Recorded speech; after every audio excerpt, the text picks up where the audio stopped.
সিনেমার গল্পের প্রয়োজনে অভিনয় শিল্পীরা নানান ধরনের রোমান্টিক চরিত্রে অভিনয় করে থাকেন।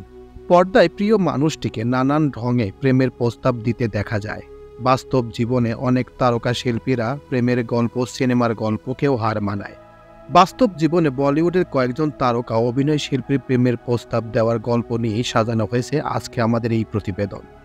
তো মূল প্রতিবেদন শুরু করার আগে সবার প্রতি রিকোয়েস্ট থাকবে, যারা এখন পর্যন্ত আমার এই চ্যানেলটি সাবস্ক্রাইব করেন নাই তারা অবশ্যই চ্যানেলটি সাবস্ক্রাইব করে রাখবেন, কারণ এই ধরনের গল্প এবং কাহিনী প্রতিনিয়তই আমাদের এই চ্যানেলে আপলোড হচ্ছে। তো চলুন মূল প্রতিবেদনে চলে যাওয়া যাক।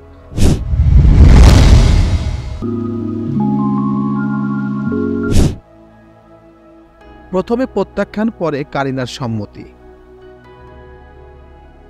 ফ্রান্সের প্যারিসে ভ্রমণে গিয়ে প্রথম কারিনা কাপুরকে প্রেমের প্রস্তাব দেন সাইফ আলী খান, কিন্তু ওই সময় কাউকে প্রতিশ্রুতি দেওয়ার জন্য প্রস্তুত ছিলেন না কারিনা কাপুর। এই বিষয়ে কারিনা কাপুর খান এক সাক্ষাৎকারে বলেন, যতটুকু মনে পড়ে ঘটনাটি একটি বারে ঘটেছিল, কিন্তু আমি না বলে দিই। এই ট্রিপে আমরা যখন নটর ডেম চার্চে ছিলাম তখন আমাদের হাতে আরও কিছুদিন সময় ছিল, সুতরাং আমি অনড় ছিলাম। এই বিষয়ে আর কোনো কথা বলবো না, কারণ আমি আমার ক্যারিয়ার নিয়ে ব্যস্ত ছিলাম। তারপর নিজেকে বললাম, আমাকে কিছুটা সময় ভাবতে দাও। এর ঠিক 2 দিন পরে আমি হ্যাঁ বলে দিই।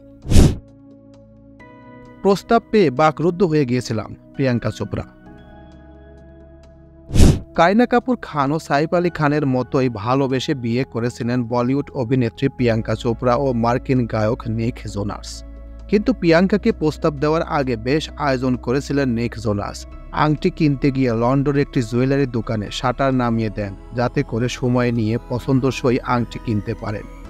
এ সময় নিক জোনাসকে সহযোগিতা করেছিলেন তারই ভাই জো। এরপর প্রিয়াঙ্কাকে একটি ক্রিটে নিয়ে যান। প্রিয়াঙ্কা ভেবেছিলেন হয়তো তার জন্মদিন উদযাপন উপলক্ষে কোনো আয়োজন করেছেন নিক।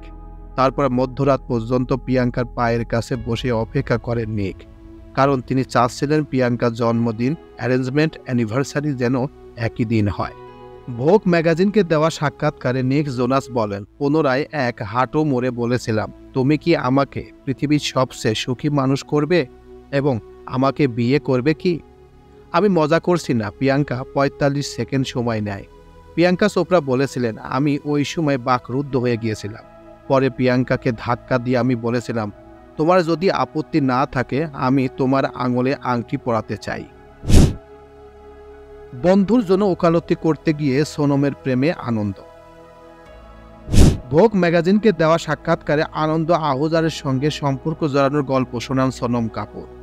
সোনমের স্বামী আনন্দ আহুজার শুরুতে তার বন্ধুর সঙ্গে সোনমের সম্পর্ক তৈরি করে দেওয়ার চেষ্টা করেছিলেন।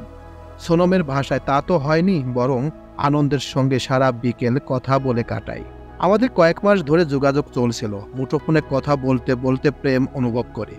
2017 সালে সোনম আনন্দের সম্পর্কের 1.5 বছর পূর্ণ হয়। একই বছরে জুনে সোনমের জন্মদিন ছিল। ওই সময় সোনমকে দীর্ঘ একটি প্রেমপত্র লেখে আনন্দ। এই বিষয়ে সোনম কাপুর বলেন, আমি এটি প্রত্যাখ্যান করেছিলাম, কারণ ও হাঁটু মোড়ে চিঠিটি দেয়নি। এরপর যুক্তরাষ্ট্রের নিউ ইয়র্কে যান সোনম আনন্দ। তা উল্লেখ করে সোনম কাপুর বলেন, আমি খুব উদ্ভট সময় পার করেছিলাম। আনন্দ রাস্তার মাঝে হাঁটু মোড়ে বসে আমাকে প্রস্তাব দেয়, কিন্তু ওই সময় তার কাছে কোনো আংটি ছিল না। দূর দেশে গিয়ে আলিয়াকে চমকে দেন রণবীর। কেনিয়ার মাসাই মাসা সফরে গিয়েছিলেন রণবীর কাপুর ও আলিয়া ভাট। এই ট্রিপে রণবীর কাপুর বেশ আয়োজন করেই আলিয়া ভাটকে প্রেমের নিবেদন করেছিলেন। আর এই গল্প করণ জহরের কফি উইথ করণ অনুষ্ঠানে শোনান আলিয়া ভাট।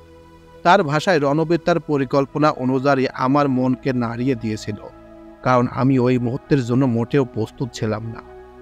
রণবীর কাউকে কিছুই বলেননি, বরং একটি আংটি বয়ে বেড়াচ্ছিল। হঠাৎ মাসাই মারার চমৎকার একটি জায়গায় প্রস্তাব দিয়ে বসে। বিশেষ মুহূর্তটি ক্যামেরাবন্দি করার জন্য গাইডের সঙ্গে আগেই পরিকল্পনা করে রেখেছিল রণবীর। মাঝ সাগরে দীপিকাকে প্রেমের প্রস্তাব। 2012 সালে প্রেমের সম্পর্কে জড়ান দীপিকা পাডুকোন ও রণবীর সিং। 2015 সাল পর্যন্ত প্রেম করেন তারা, অর্থাৎ বিয়ের আগে দীর্ঘ 3 বছর প্রেম করেছেন এই জুটি। করণ জহর সঞ্চালিত কফি উইথ করণ অনুষ্ঠানে হাজির হয়ে এই বিষয়ে কথা বলেন রণবীর দীপিকা। রণবীর সিং বলেন, 2012 সালে রামলীলা সিনেমার শুটিংয়ের সময় থেকে আমরা ডেট শুরু করি। দীপিকা বলেন, ওই সময় আমরা একসঙ্গে সেটে যেতাম, একসঙ্গে ঘোরাঘুরি করতাম, শট শেষে পাশাপাশি বসতাম, আমরা অবিচ্ছেদ্য হয়ে গিয়েছিলাম। এসব সবাই দেখেছেন, আমাদের ভালোবাসা বাতাসে ভেসে বেড়াতো। তবে আনন্দময় সম্পর্কের আগে কে কিভাবে প্রস্তাব দিয়েছিলেন কি, এই প্রশ্নের উত্তর দিয়েছেন রণবীর সিং। মূলত মালদ্বীপ ছুটি কাটাতে গিয়ে দীপিকাকে প্রস্তাব দেন রণবীর সিং। তার ভাষায়, আমরা ছুটি কাটানোর সিদ্ধান্ত নিই।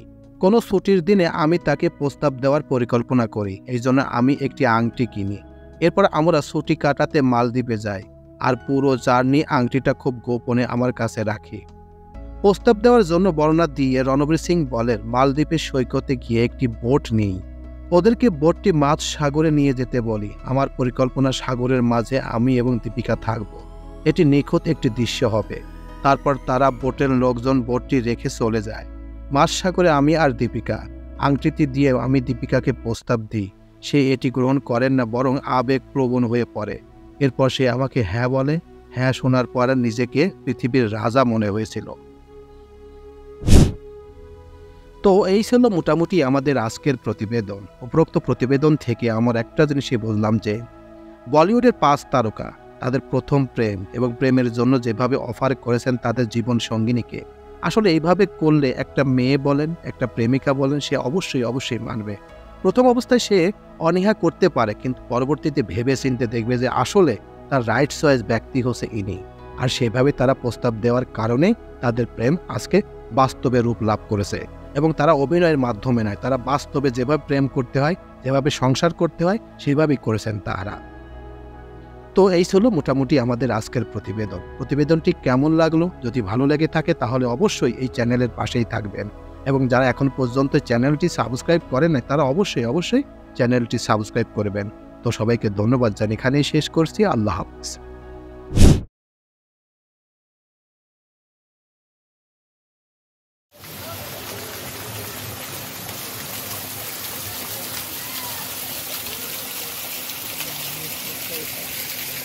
হুম।